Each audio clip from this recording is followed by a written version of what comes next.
In Italy, a bus plunges off an overpass, killing dozens. Authorities say the vehicle was carrying 40 tourists before crashing.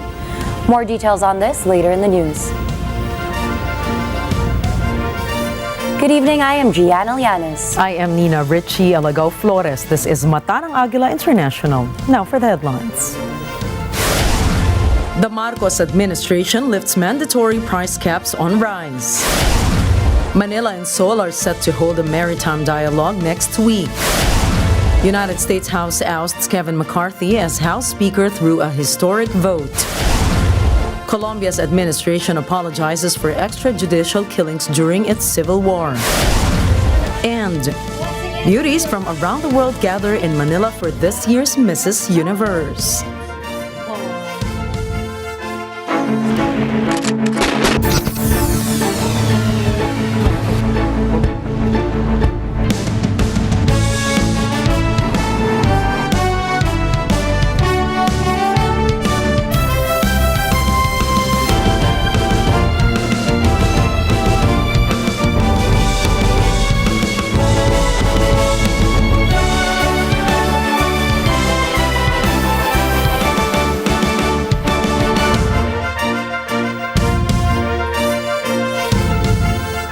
The Land Transportation Franchising and Regulatory Board, or LTFRB, has ratified the 1 peso provisional jeepney fare hike.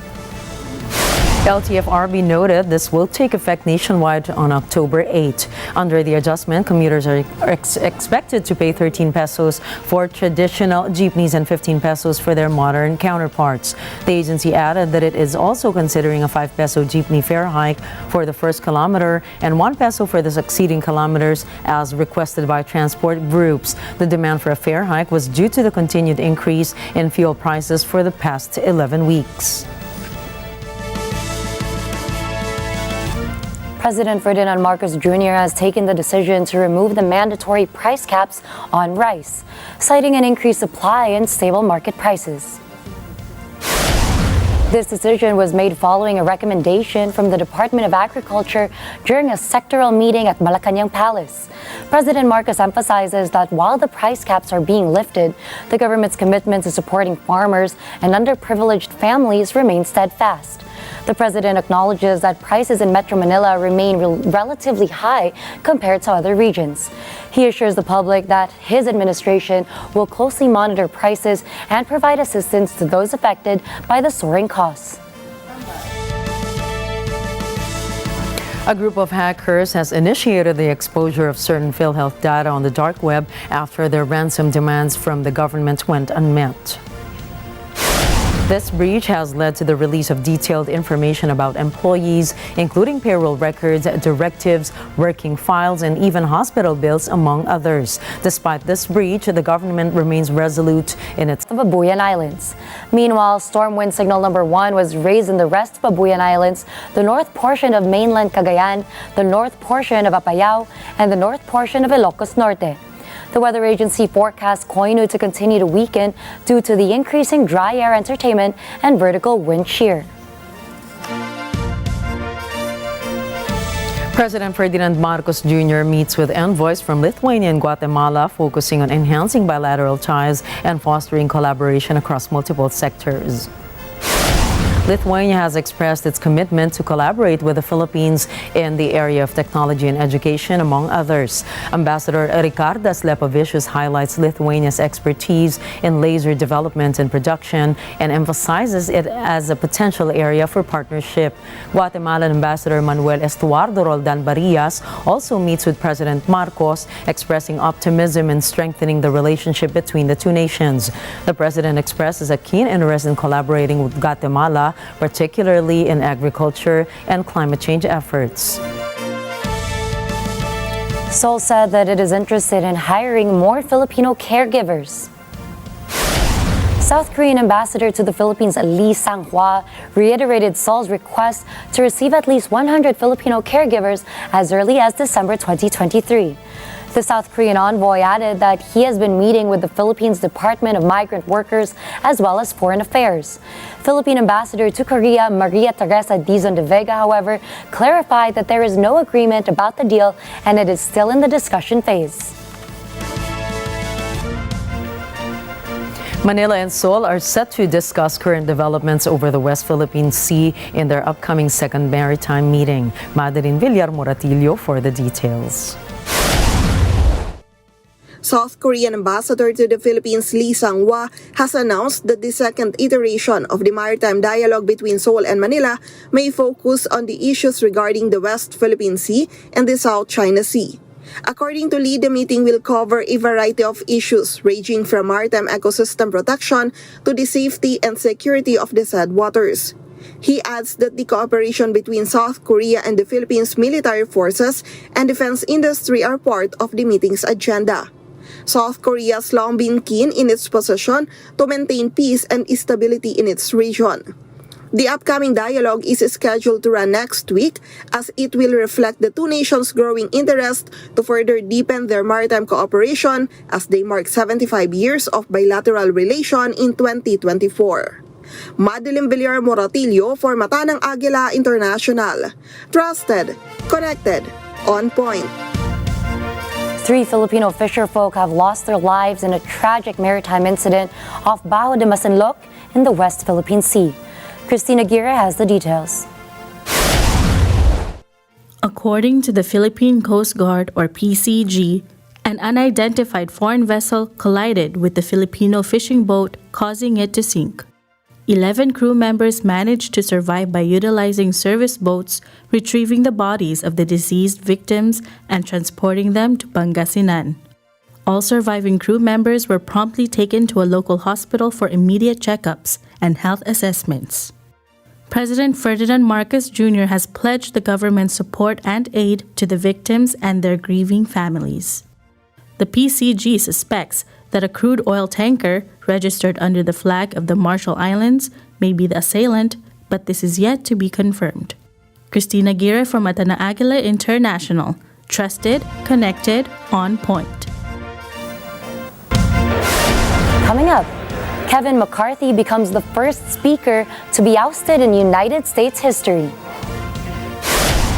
Egypt might have played a role into Senator Menendez's shady deals. And President Gustavo Petro issues a much-awaited apology. Stay tuned, Mata ng Agila International will return for more global news.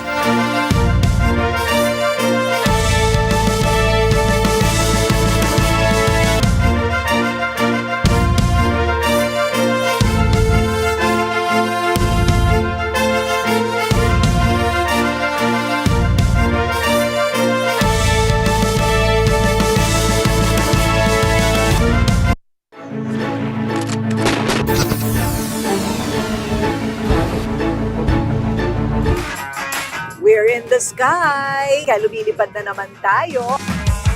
Sino ba itong uupo ngayon sa ating iconic chairs? Finally, nag-guess na rin ako dito. Just canceled everything for you. Talaga, ay naku, nakakatuwa naman. Medyo kakaiba ang ating papasukin ngayong araw. The Goodwill Resort with the Goodwill Cast. Woo! Tinur niya tayo sa kanyang bagong buhay. Mundo. Tamang-tama, pinag-uusapan sila ng lahat ngayon. Tingnan ka! Ayan na. Ayan na. Alam mo talaga siya, no? Yes! Tatlong Ayan! buwan! Kinasal ka na! Yes! Ngayon natin malalaman ang totoo. So now, let's spill the coffee. Spill the coffee. Yes. And we're here at Net25. Ito ang tahanan ng Corina Interviews.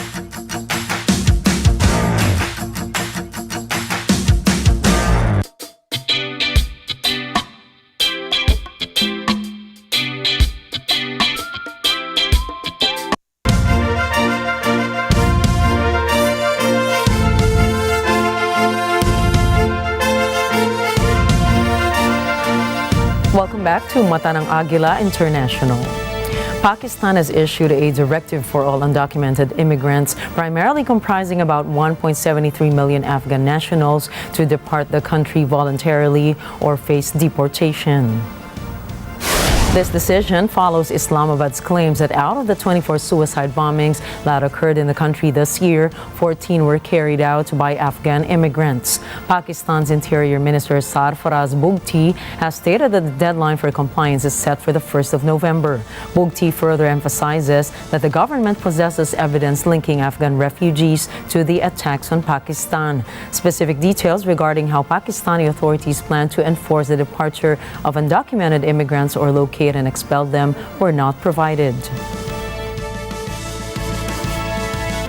Russian President Vladimir Putin has hinted at the possibility of a leadership change within the Wagner group, suggesting that a top commander known by the call sign Sedoy, meaning gray hair, could replace the departed chief Yevgeny Prigozhin. While Putin did not explicitly name the commander, media reports point to Endrey Troshev as the likely candidate. Troshev is a founding member of Wagner Group and serves as its executive director. He notably refused to participate in Wagner's failed mutiny within Russia and was not aboard the private jet that crashed in Western Russia along with Prigozhin and other senior officers. In 2017, Troshev was found in an inebriated state by ambulance workers carrying a substantial amount of cash, maps of Syria, and documents intended for Russian forces operating in Syria at the time. He is a retired, highly decorated colonel of the Russian military, having served in Afghanistan and received numerous awards, including 2 orders of the Red Star, a prestigious Soviet Union decoration for exceptional service. Speculations arise that President Putin's suggestion of Troshev as a leader of Wagner stems from a desire to maintain the group as a formidable fighting force under Russia.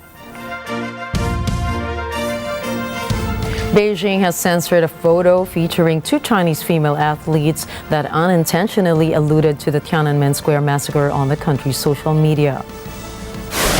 The race numbers for the athletes, Lin Yuwei and Wu Yani, formed 6 and 4, a reference to the incident on the 4th of June when Chinese troops killed pro-democracy protesters in the capital city of Beijing.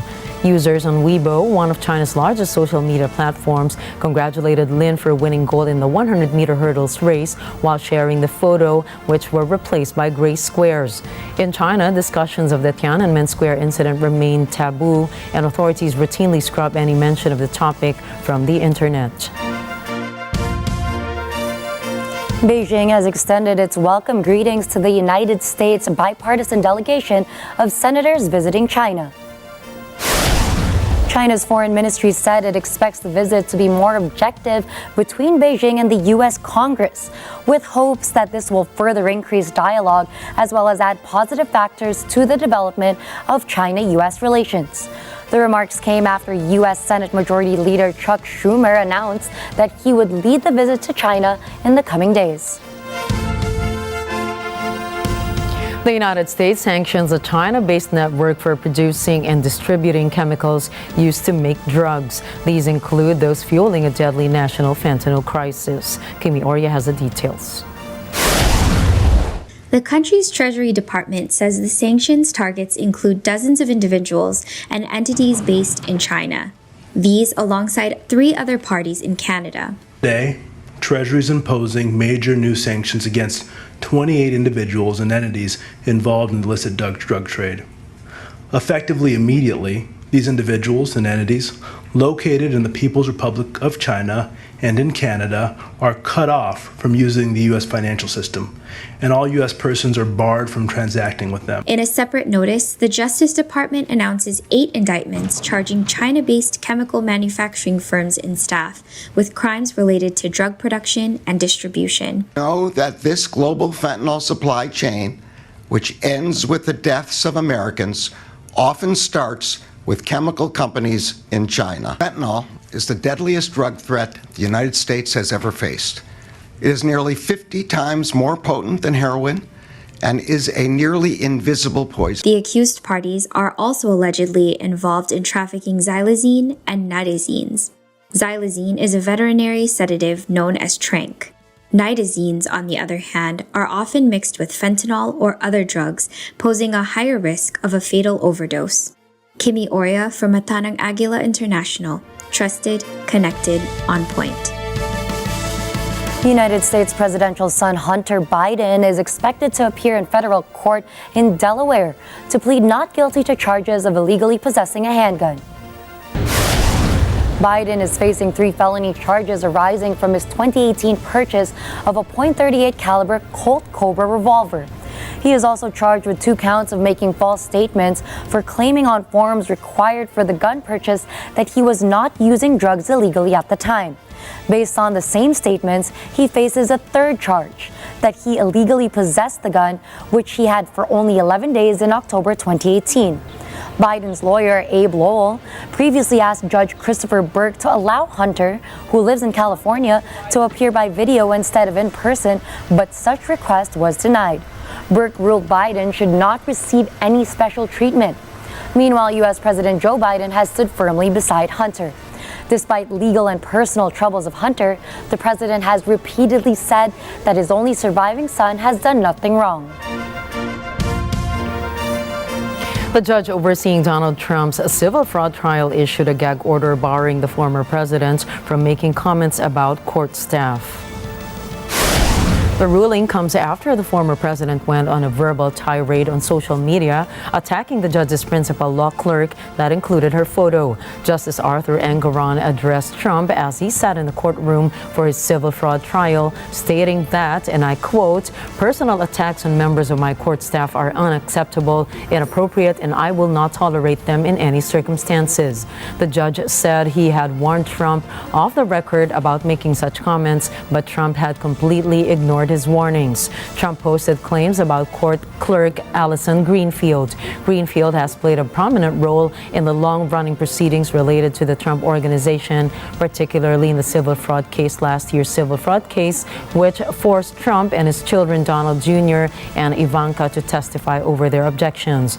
The clerk took an active part in those proceedings, with Engoron often turning to her to question lawyers for each side. U.S. Congressman Kevin McCarthy made history Tuesday, but not the kind that he wanted. He became the first ever Speaker of the House of Representatives to be ousted from his position. In Washington, D.C., Arlene Ocampo reports. On this vote, the yeas are 216, the nays are 210. The resolution is adopted. Without objection, the motion to reconsider is laid on the table. The office of Speaker of the House of the United States House of Representatives is hereby declared vacant. With that vote, Congressman Kevin McCarthy was ousted as Speaker of the House. His removal came at the hands of his own party. Trump loyalist Republican Matt Gaetz initiated the motion to remove the 55th Speaker of the House. All House Democrats, along with a group of far-right hardliners, voted him out, plunging Congress into further chaos. Just days before, McCarthy helped avert a looming government shutdown. The bipartisan effort, though, was viewed by a group of young rebel Republicans as McCarthy giving into the Democrats. Although McCarthy is no longer Speaker, he is still part of Congress. That leaves him the opportunity to run for the speakership again if he wanted.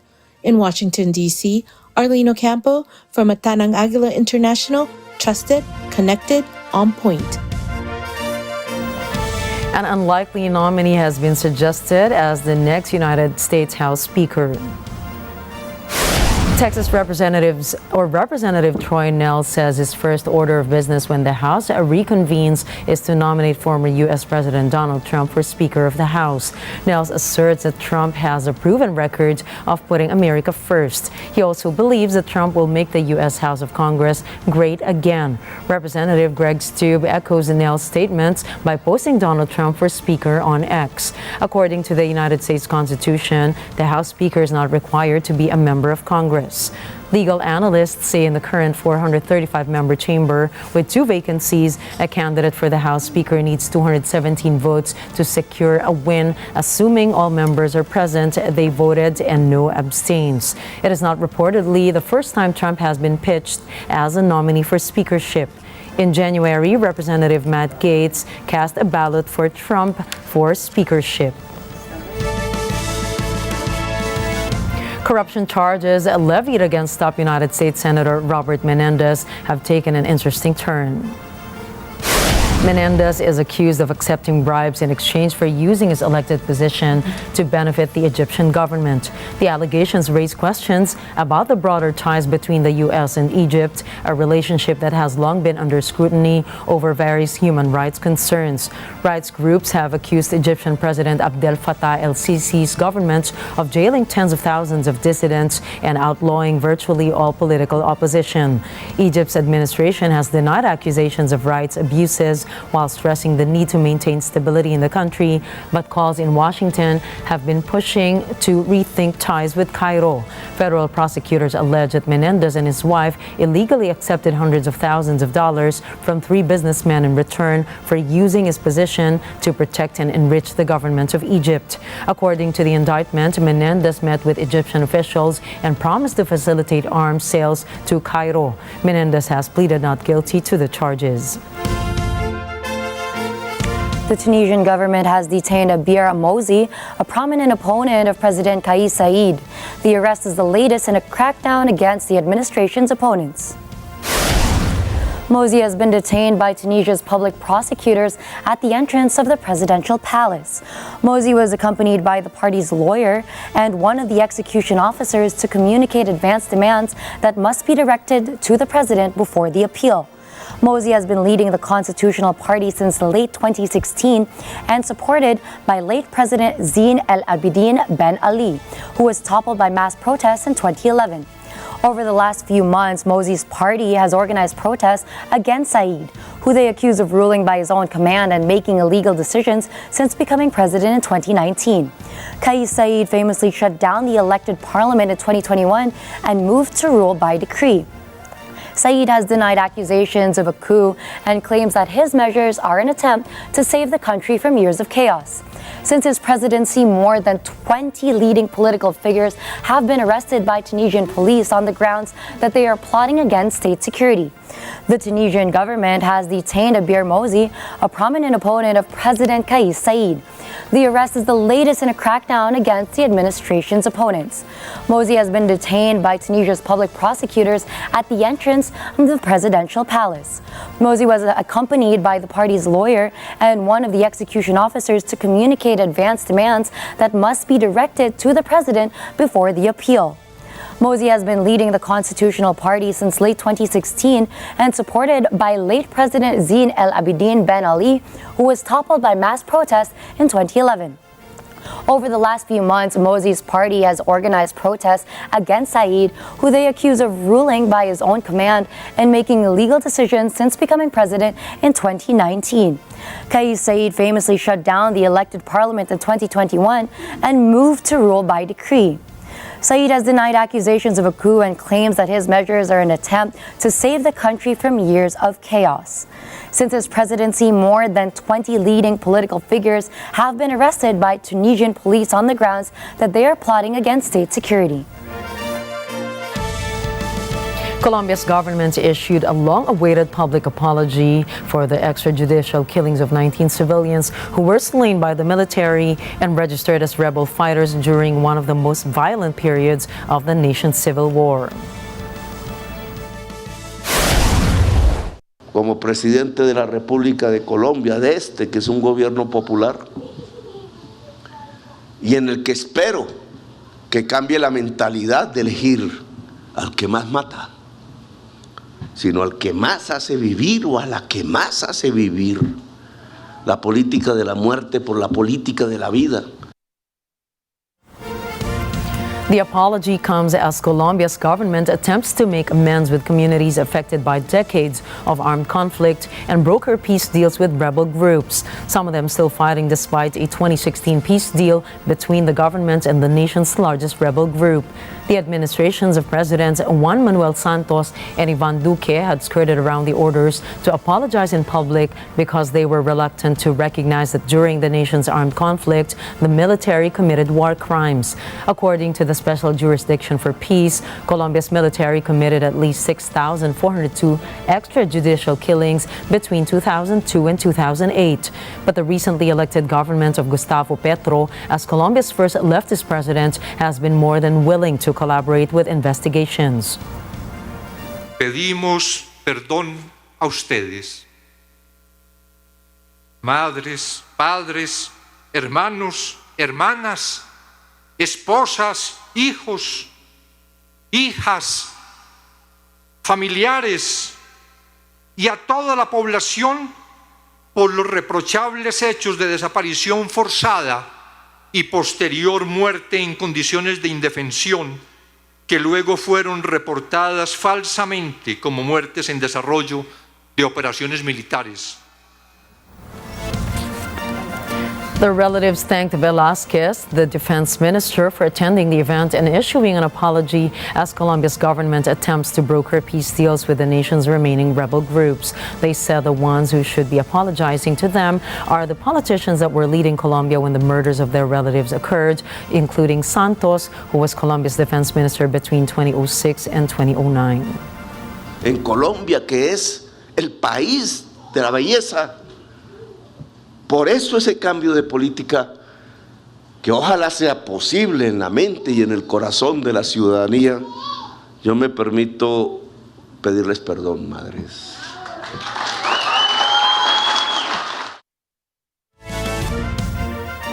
The United Nations Security Council has given the green light for a multinational force to provide crucial assistance to Haiti amid escalating gang violence in the country. Le quotidien du peuple haïtien est pénible. C'est pourquoi le Conseil de sécurité, qui dispose du pouvoir et de la compétence nécessaires en vertu du chapitre 7 de la Charte, doit agir en urgence en autorisant le déploiement d'une mission multinationale de soutien à la sécurité à composante policière et militaire pour aider la Haitian Prime Minister Ariel Henry had persistently called for international support over the last year as gang-related violence surged. The situation in Haiti is dire, with an estimated 5.2 million people, nearly half of the population, in need of urgent humanitarian aid. Kenya has been designated to lead the critical mission, garnering support from 13 countries. 2 of the 15 member states abstained, expressing concerns over Haiti's troubled history with foreign involvement.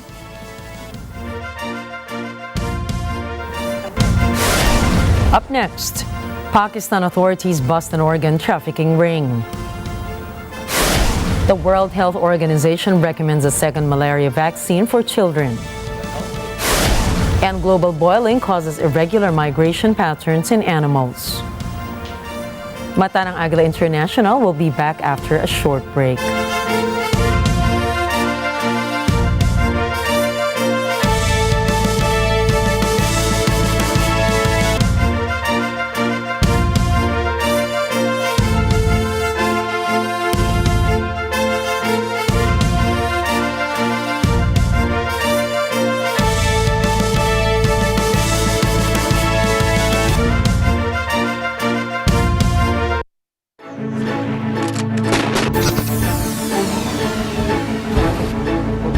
Kwento sa likod ng mga viral video sa social media.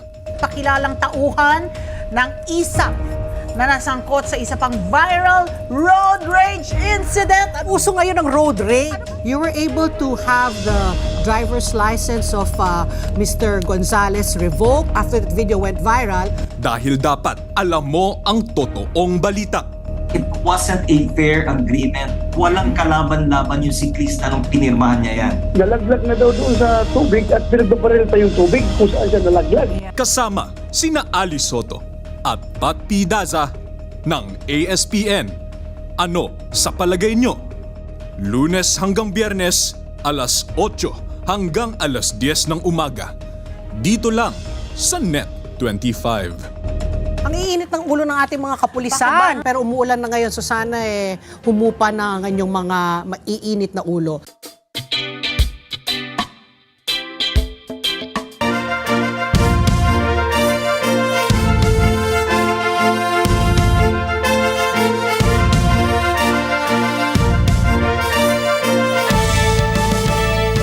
Over 20 individuals, including 2 children, have lost their lives as a bus carrying 40 tourists crashed off an elevated overpass in northern Italy.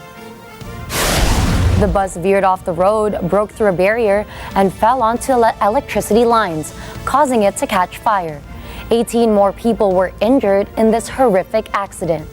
The exact cause remains unclear, though the authorities suggest that the driver, who also died in the crash, may have suffered a sudden illness that led to a loss of control over the bus. Philadelphia police are searching for the bike rider who attacked a woman with her kids. A video circulating online shows the suspect smashing the woman's windshield while her children were in the back seat. He also pointed a gun at the woman. The driver of the car, Nikki Bullock, said she was first sideswiped by the biker near the city hall. Bullock and the suspect also had a confrontation, but the suspect left the area with a group of other riders. Authorities said the victims were safe. They also launched an investigation to track down the suspect. The Indian Army has announced that at least 23 of its soldiers were missing after a powerful flash flood inundated the northeast Sikkim state. Reports said a cloud burst over Lonak Lake caused outbursts in the Teesta River. The Army noted that search operations are underway. In India, flash floods are common during the monsoon season. This begins usually in June and will end by October. In a case reportedly connected to alleged Chinese funding, India police have raided the homes and the outlets' offices of journalists connected to the news website NewsClick. Authorities have arrested 2 people, including NewsClick's editor-in-chief, raided the homes of 44 others, and as well as confiscating their devices. Those raided are reported to be connected to NewsClick, an English-language news website that Indian authorities filed a case against in 2021. Reports say that NewsClick was financed by U.S. millionaire Neville Roy Singham, accusing him of working closely with Beijing. Ties between India and China have been strained since 2020, when clashes between the 2 militaries in a disputed border area killed at least 20 Indian troops and 4 Chinese soldiers. Since then, India has banned Chinese-owned apps, including TikTok, and launched tax probes into some Chinese mobile phone companies. The Modi administration has also introduced rules that require government approval for investments by companies from China and other countries that neighbor India.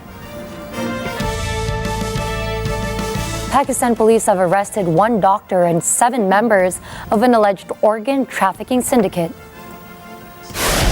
Initial reports say the alleged ringleader is Dr. Fawad Mukhtar. The medical practitioner is accused of extracting kidneys of at least 328 people and transplanting them into rich clients. Authorities say the syndicate lured at least 3 patients from hospitals. The victims died after their kidneys were harvested by the syndicate. Police believe Mukhtar and his gang were operating across eastern Punjab province and Kashmir. Indonesia has launched Southeast Asia's first high-speed railway on Monday, backed by a delayed multi-billion-dollar project by China. President Joko Widodo hailed the 600-capacity train as a symbol of modernization in the public transport. With a top speed of 350 kilometers per hour, the bullet train Whoosh can get between the capital Jakarta and Bandung in 45 minutes. The president said the name was actually an acronym standing for a tagline of Waktu Hemat, Operasi Optimal, Sistem Handal, which in Bahasa Indonesia means saving time, optimal operation, and reliable system. It was built by 4 Indonesian state companies and China Railway International Corporation. The project was initially set to cost less than $5 billion and be completed by 2019. However, delays caused by construction challenges and the COVID-19 pandemic led to a surge in costs. The French government launches a concerted effort to fight a tiny but dangerous enemy, bedbugs. Bedbugs have appeared in numbers in public transport, cinemas, and hospitals across the country. Estela Dominique reports. The blood-sucking insects have been spotted in the Paris metro, high-speed trains, and at Paris's Charles de Gaulle airport. Disgusted travelers are posting videos on social media. Transport Minister Clement Bao will convene representatives from public transport operators next week. Countermeasures and how to do more to protect travelers will be on the agenda. Bed bugs had largely disappeared from daily life by the 1950s. They have, however, made a resurgence in recent decades. This mostly due to high population densities and more mass transit. 1/10 of all French households are believed to have had a bed bug problem over the past few years. Bed bugs usually require pest control operations costing several hundreds of euros. These are not one-time operations. Often they need to be repeated. Estela Dominique for Mata ng Agila International, trusted, connected, on point. The UK minimum wage will go up next year. Finance Minister Jeremy Hunt announces the increase at the Conservative Party's annual conference. This as the country gears up for a general election. Elise Danielle has more. The minimum wage raise from April next year comes amid the worst cost of living crisis in a generation. This as the government battles stubbornly high inflation and industrial unrest across the economy. The boost for the UK's lowest earners will see wages rise to at least £11 an hour or $13.4 US. This is an annual increase for a full-time worker of over £1,000. The Chancellor of the Esquire also announces proposals for a crackdown on people claiming out-of-work benefits payments while failing to look for work. He adds that while companies struggle to find workers, around 100,000 people are leaving the labor force every year for a life on benefits. Elise Danielle for Mata ng Agila International, trusted, connected, on point. Spain's King Felipe VI has instructed outgoing Socialist Prime Minister Pedro Sanchez to create a government. The King's announcement was made by President of the Spanish Congress, Francina Armengol. Su Majestad el Rey, finalizadas las consultas con los representantes de las fuerzas políticas presentes en el Congreso de los Diputados que han querido acudir a esta cita y de acuerdo con lo previsto en nuestra Constitución, me ha comunicado su decisión de proponer al señor Pedro Sánchez como candidato a la presidencia del Gobierno. Spain's incumbent Prime Minister Pedro Sánchez immediately accepted the King's commission. Comparezco, como saben, ante ustedes para trasladarles que he aceptado el encargo del jefe del Estado, de Su Majestad el Rey, como candidato a ser investido presidente del Gobierno ante las Cortes Generales, ante el Congreso de los Diputados.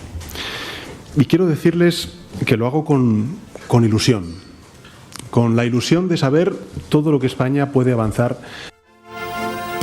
Sanchez will now have to seek winning support from at least 176 lawmakers in a key vote before November 27. If he fails, Spain will automatically be forced to hold new elections, most likely in mid-January of next year. The World Health Organization says its experts had recommended a second malaria vaccine for children, or the R21 or Matrix M, developed by Britain's Oxford University. Ken Cruz has the details. WHO's recommendation follows advice from the agency's Strategic Advisory Group of Experts on Immunization and the Malaria Policy Advisory Group. The R21 vaccine is the second malaria vaccine recommended by WHO. Almost exactly 2 years ago, WHO recommended the broad use of the world's first malaria vaccine called RTS-SS. Today, it gives me great pleasure to announce that WHO is recommending a second vaccine called R21 Matrix M to prevent malaria in children at risk of the vaccines are shown to be safe and effective in preventing malaria in children. The health agency says when implemented broadly, the two malaria vaccines are expected to have high public health impact. Malaria is a mosquito-borne disease. WHO says it places a particularly high burden on children in the African region, where nearly 500,000 children die from the disease each year. WHO also issues recommendations for new vaccines for dengue and meningitis, along with immunization schedule for product recommendations for COVID-19. Ken Cruz from Mata ng Agila International, trusted, connected, on point. The United Nations warns that tuberculosis may be on its way to becoming a global crisis.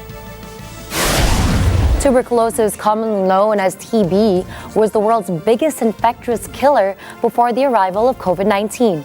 A research study says 1.5 million people are dying from tuberculosis each year. Tuberculosis also claimed its spot as the #1 infectious killer globally in October of 2022, surpassing the COVID-19 virus. Top disease expert Mel Spiegelman says tuberculosis is a highly contagious disease that knows no borders. Experts also point out that though antibiotics were developed to fight TB, new strains of drug-resistant TB have evolved, causing higher rates of mortality. Health authorities estimate that 3.6% of today's new tuberculosis cases are resistant to multiple TB drugs. Spiegelman laments that while billions of dollars were thrown against COVID-19, there appears to be little interest in tackling tuberculosis. He blames the lack of urgency around rooting out TB on it being a disease of the poor. He says if rich people were getting TB, there would be a very different response. Spiegelman believes that with the kind of resources poured into COVID-19, tuberculosis could be eradicated. Thailand is currently facing a severe flu outbreak, witnessing a significant rise in cases over the past 2 months, with tens of thousands of patients being reported. There have been a staggering 185,216 confirmed flu cases and 1 reported death from January to September. This prompted Office for Disease Control and Prevention 9 in Nakhon Ratchasima to strongly advocate heightened precautionary measures, particularly the continued use of masks. The majority of the cases have been identified among individuals aged 10 to 14 years old, followed by newborns to 4-year-olds. This year's total flu patient count has surpassed the figures from the previous year and has also exceeded the median statistics for the years 2018 to 2022.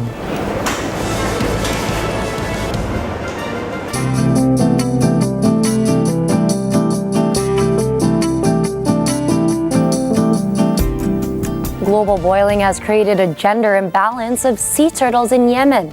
Studies in several coastal regions of Yemen have shown there are 90% more female sea turtles than males due to rising temperatures.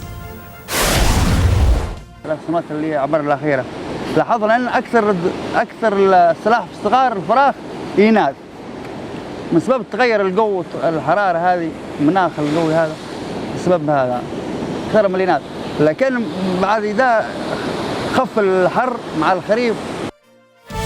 Jamal Bawzir, a director at the University of Aden, says if the gender imbalance continues, the percentage of male sea turtles will generally decrease, which could lead to total sea turtle extinction. He urged experts to develop programs to protect sea turtles on their shores. الذكور ميتين يعني كثير يعني باليوم نحصل 10 حبات 15 حبة مليان منهم يعني وخفوا بالكثير ما شيء زي أول لأن أول كان.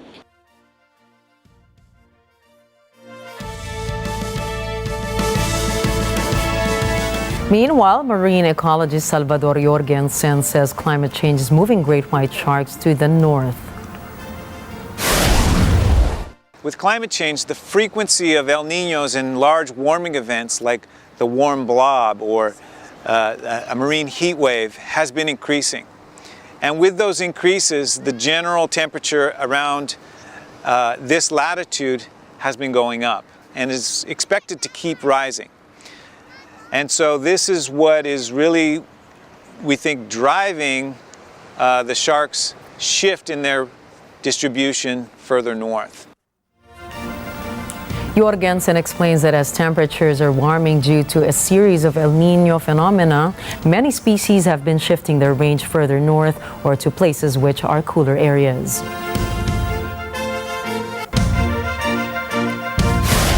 Coming right up, social networking platforms test out the rat-free subscriptions. More Filipino athletes join EJ Obiena in Paris.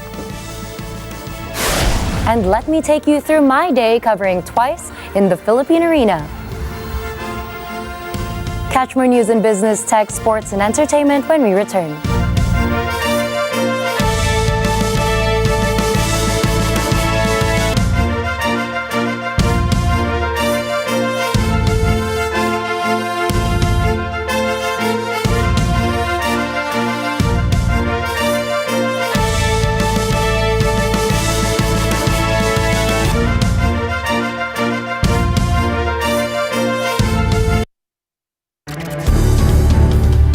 tiny spark that led to illuminating a whole industry, starting from selling lamps to providing world-class cinematic lightings. Listen to the illuminating business story of MQ Group, also known as MQ Lightings Enterprises, through its manager for sales and marketing, Christian Ong. He will graciously fill us in on how one tiny spark led them to become a leading industry player in the entertainment and visual industry as they open for business. To evoke emotions or add drama or excitement on a certain scene can be done using lighting. No? Open for Business with Cesar Vallejos, Sunday, 9 p.m. Sa dami ng problema, parang ang hirap ng huminga, di ba? Minsan, pakiramdam mo, hopeless na. Kaya dapat ihayag ang saloobin, himayin ang hinaing, alamin ang pwedeng gawin. Mag-reality check tayo. Tingin ang real talk ng bayan.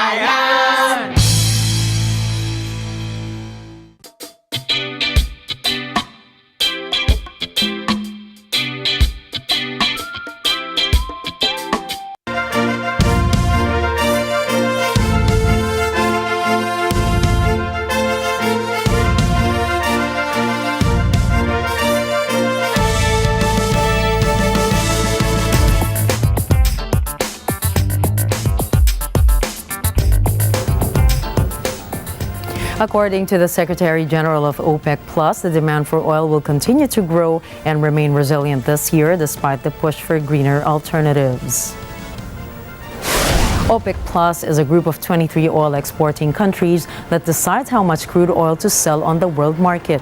The International Energy Agency, or IEA, said that two major oil producers and members of OPEC Plus, namely Saudi Arabia and Russia, decided to cut their production due to sanctions put forth against both nations on a global scale. Saudi Arabia said it would be cutting its production of crude oil by 1 million barrels a day to boost prices. Oil prices have soared, hitting more than $120 per barrel of crude last year, but slowly normalized to just $70. Since then, prices have steadily risen. Brent crude, which is a usual benchmark for oil prices, had just reached $95 per barrel last week, warning consumers that they would exceed the $100 mark in the coming months. The criminal trial of former cryptocurrency CEO Sam Bankman-Fried has begun. Bankman-Fried, who founded the FTX and hedge fund Alameda Research, is facing trial on finance crimes arising from the collapse of his two companies. Before its downfall, FTX was valued at around $32 billion. Jury selection began immediately, and a prosecutor said there were no discussions of a potential plea agreement.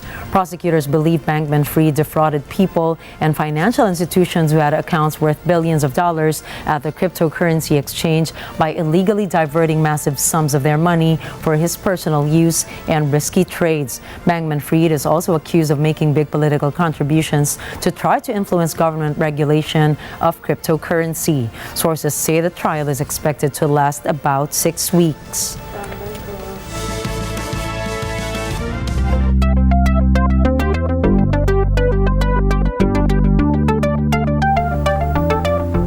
Good news or bad news for Facebook and Instagram users in Europe? Meta plans to roll out an option of paying for ad-free versions of the social media platforms. To comply with Europe's strict data privacy rules, Meta announced its plans to provide an option of paying for ad-free versions of Facebook and Instagram. Meta reportedly plans to charge European users about €10 a month to use Instagram or Facebook without ads on desktop browsers. Meanwhile, for the mobile app, charges are higher at roughly €13 a month because Meta needs to account for commissions charged by Apple and Google App Stores on in-app payments. This would give users the choice to continue using Facebook and Instagram with ads or pay for the ad-free version. This move by Meta is a result of EU's top court statement in July that Meta must first get consent before showing ads to users, a ruling that threatens the company's stability to make money or ability to make money.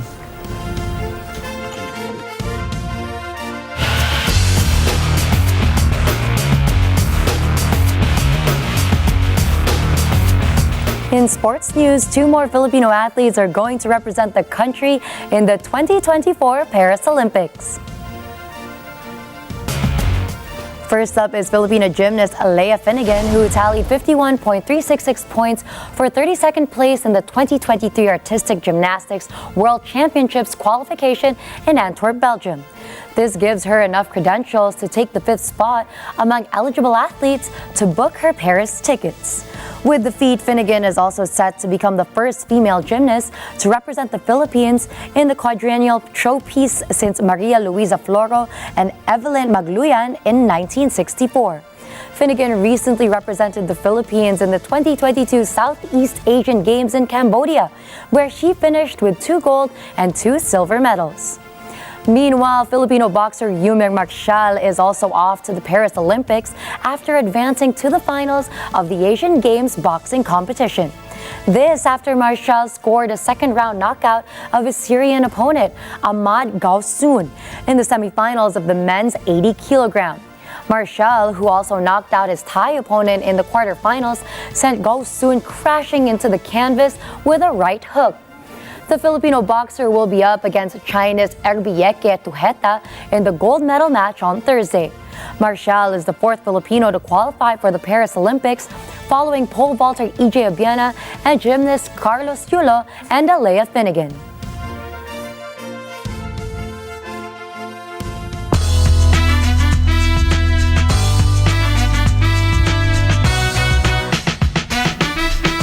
After 4 years, K-pop girl group Twice reunited with their Filipino ones in a 2-day concert at the Philippine Arena. Twice's 5th world tour, Ready to Be, saw thousands of fans filling the world's largest indoor arena to show their love and support. Welcome back, Twice.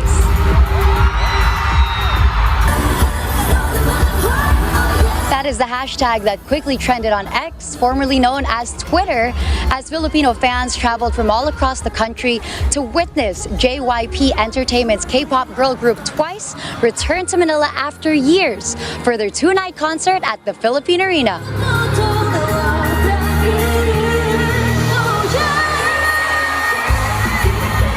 During the early hours on the day of the concert, the thousands of fans already gathered outside the world's largest indoor arena, ready to raise their candy bongs, flashing vibrant colors to dance to the beat of Twice's biggest hits, with each proclaiming their biases or the tracks they had already practiced the choreography to.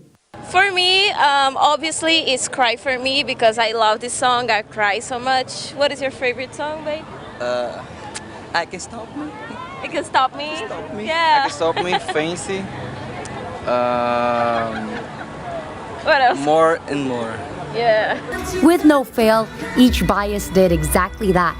Through the group's performances and special individual numbers by every group member, namely Mina, Momo, Nayeon, Jihyo, Zuyu, Jeongyeon, Daeun, and Sana, showcasing their specific talents that fans may not even know about. Nayeon even reveals that this leg of their tour was the first time she performed her EP's lead single, Pop, live in concert. Families, friends, and even couples share their initial reaction upon finding out Twice's return to the country after 4 years, as well as their own strategies on how they ensured securing a ticket to the highly anticipated concert. From DIY outfits to headbands to flashy merchandise, the Philo Ones, the group's name for their Filipino fandom, took every opportunity to go all out for the unique opportunity to witness their favorite group perform in person. Some were even featured mid-concert with their dancing prowess highlighted during the fan cam that challenged how well audience members were familiar with each track's signature moves. It was evident that Twice went through all lengths to make their stopover in Bulacan nothing but memorable, with Daeun charming the audience with Filipino phrases she had picked up, and the group revealing that of all their tours, Ready to Be is the first one where they enhanced the experience with a live band. Nothing but an exchange of love and support was in the air between the group's members and the Philo Ones, with a special moment near the end of the concert where the audience held up posters reading, "Thank you for fulfilling your promise. Welcome back to the Philippines." Reflecting on their two-night experience at the Philippine Arena, Twice shares a post on their Instagram with a caption reading, "We'll never forget your passionate energy and heat at the performance. It was just perfect. Remember that you're the reason why we keep on going." As earlier announced, the group's main rapper Chae Young was unable to join the Philippine visit due to health issues. But fans expressed well wishes and hopes that Twice will be complete the next time they return. With the successful concert, attendees could not hold their excitement in being back at the Philippine Arena again someday, even sharing who they would love to see perform live at the venue in the near future. Maybe New Jeans. I would also really love their songs and their group as well. Even though there's a small chance, probably Taylor Swift or SB19 probably. I'm pretty sure 80s or maybe BTS when they come back because we're really fan from them. And NCT, of course. Singing and dancing to hits like Moonlight Sunrise, Go Hard, and their newest lead single, Set Me Free, the sold-out Philippine Arena is all smiles as everybody is anticipating being a part of Twice's third world tour and fifth overall concert series, Ready to Be, named after their extended play. This celebration of the group's maturity, love, confidence, and even heartbreak is surely forever unforgettable for their fandom once. This is Gianna Lianes for Mata ng Agila International. Trusted, connected, on point. The Philippines is hosting the 46th edition of Mrs. Universe as beauties from around the world arrive in Manila. Catherine Ortula for the Spotlight. More than 100 beautiful women from around the world are set to arrive in the Philippines this week for the 46th edition of Mrs. Universe. The prestigious pageant, which runs from October 1st to 9th, will culminate in a grand coronation night on October 8th at the Newport Performing Arts Theater in Pasay City. Established in 2007 and based in Bulgaria, Mrs. Universe is a global pageant that aims to recognize the most honorable woman who is actively involved in a significant cause. To be eligible, candidates must be between 18 and 55 years old. Although the Philippines has yet to secure the Mrs. Universe title, National Director Maria Charo Calalo remains optimistic that this year's representatives will make a mark in the highly competitive competition. Charo, who held the title of Mrs. Universe Philippines 2019 to 2020 and was a top 18 finalists in the international competition in 2019, compared her candidates to flowers, emphasizing their unique and incomparable beauty. Charo expressed her joy in fulfilling her dream of hosting the international pageant in the Philippines. She admitted to feeling pressure but also excitement, stating that they have thoroughly prepared for the event, Mrs. Universe Philippines 2023. For me, I can say that this is a dream come true because ever since it's my dream that Mrs. Universe International will be here and the Philippines will host the international pageant like the prestigious event of Mrs. Universe. And of course, I would like to thank my dear Sava, my dear family of Mrs. Universe International for giving me a chance to showcase the beauty of the Philippines. During their send-off ceremony, the 6 Filipino candidates discussed their preparations and expressed their commitment to advocating against domestic violence, the theme of this year's pageant. They also expressed excitement about the pageant's exchange gift activity, where they will prepare souvenirs for each of the 100 contestants. Apart from the courtesy call to government officials, the international beauties will have a packed schedule during their one-week stay in the Philippines. The grand coronation night will take place on October 8th at 6 p.m. Catherine Ortula for Mata ng Agila International. Trusted, connected, on point.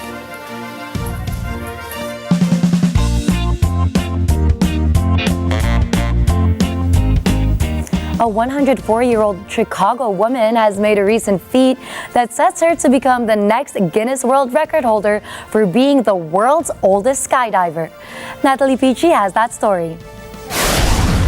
Age is just a number for Chicago's Dorothy Hoffner as she leaves her walker behind for a harness and a parachute in order to complete a 13,500 feet jump. She was then greeted with applause after she successfully lands her attempt to break the Guinness World Record for being the oldest person to skydive. The whole thing was delightful, wonderful. Couldn't have been better if we thought of it ourselves. The Guinness World Record has yet to verify Hoffner's feat, with the previous record set last May 2022 by Sweden's Linnea Ingegard Larsson to 103 years old. Well, age is only a number, you know. Yeah, that's right. Hoffner will be turning 105 this December, and when asked about what's next on her airborne adventures, she hinted reporters on a third jump and a ride on a hot air balloon. Natalie Pichi reporting for Mata ng Agila International. Trusted, connected, on point. Ooh, goals. Yes, she is great proof that age is just a number. Definitely. And to send you off tonight, here's a quote from four-time NBA champion and NBA Finals MVP, Chef Curry himself, Stephen Curry. Be the best version of yourself in anything that you do. You don't have to live anybody else's story. And we always talk about it in a world where there's so much social media, so many different opinions surrounding us. It's really best to just know your own worth and that you're trying your best. And it's going to drive you crazy trying to please everyone. Oh, yes. So just set your own goals and do your best to achieve them. Yes, focus on your own path. And that's a wrap for tonight's news. Catch the latest updates on our social media channels. I am Gianna Llanes. I am Nina Richie Alago Flores. This is Mata ng Agila International. Trusted, connected, on point.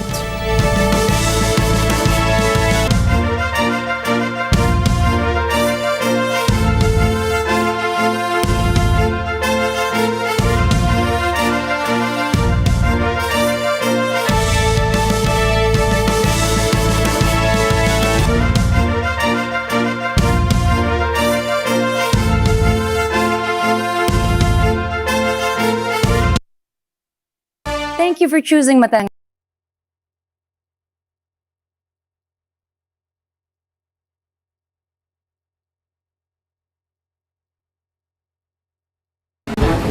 Thank you for choosing Mata ng Agila International, your trusted news source, connecting you to the world and on point with stories from around the globe. Follow, like, and subscribe to @Net25TV.